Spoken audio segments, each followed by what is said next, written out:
Bertemu kembali ke channel Laman Raini untuk membuat kueh badak. Assalamualaikum. Hari ini kita nak buat kueh badak ya. Kueh badak inti dia mesti ada 4 biji bawang, 2 batang serai, jintan manis 1 sudu besar.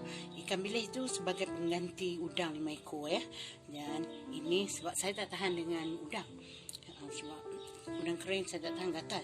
Dan di sini ada 8 biji cili kering dan 1 sudu besar gula, setengah sudu besar garam, dan di sini kelapa setengah biji. Okey, kita mula menumbuk bahan-bahan ni ya. Okey, saya letak lagi ujung sudu kunyit serbuk.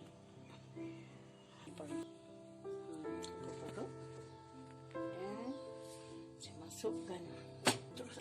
Kita masukkan tu. Kita letakkan siap-siap gula dan garam. Ni gula. Saya rasa gula tu pun sikit. Ni garam. Garam mungkin sikit kalau gula tu kurang rasa, anda kena tambah ya. Tambah lagi gula. Okey, ni dia. Letak sekali macam ni dan kita letakkan air ya. Kita masukkan 1 cawan air. Cawan air kita akan pasang api.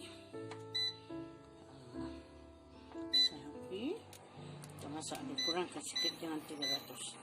Okay, saya letak 240. Kita akan mengacam. Kita tengok air. Ni air ya. Dia bercampur. Ini kalau macam ni lagi teradun, lagi sedap. Dia teradun dengan ni, maknanya santan tu mengering. Ni apa, bukan santan, apa kelapa ni kan, dia akan, kelapa parut ni dia akan masuk bahan-bahan ni, dia mengering, dan kita adjust lah. Saya rasa mungkin kena tambah lagi gula tu. Okey, kita tengok ni macam ni. Okey, saya tambah sikit, berbesar sikit. Tambah 1 sudu gula dan garam setengah sudu sebab dia kurang manis. Okey, kita tambah gula lagi. Okey, baik ya. Masak. Jangan masak. Okey. Okey, goreng hingga dia kering. Okey. Kita goreng dia hingga kering. Dia rasa semua dah cukup dah. Manisnya masak sikit. Garam kena goreng sampai dia cukup kering. Ini juga yang kita letak di sini, polos panggang. Sama je. Panggang dengan sup badak ya. Okey. Okey, masukkan 50 gram dahulu tepung dan kita kacau. Ni 50 gram ni yang saya letak 1 sendok ni. Okey. Okey. 250 gram keledek yang dilecek tadi, kita masukkan tepung 50 gram begitu. Dan videonya telah terdelete. Okey, maaf.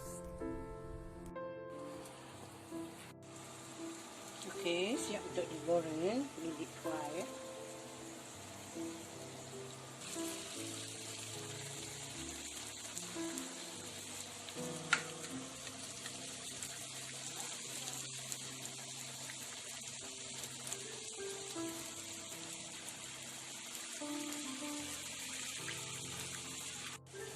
Siap untuk digoreng.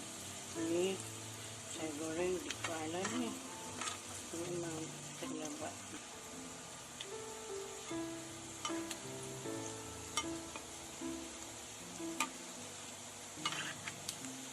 Okay. Sama macam kita goreng kari puff juga ya. Okey. Dan siap untuk dihidangkan. Kueh badak saya. Patutnya kalau nak cantik, hiasan letak 1 udang, 1 udang kering di atas dia.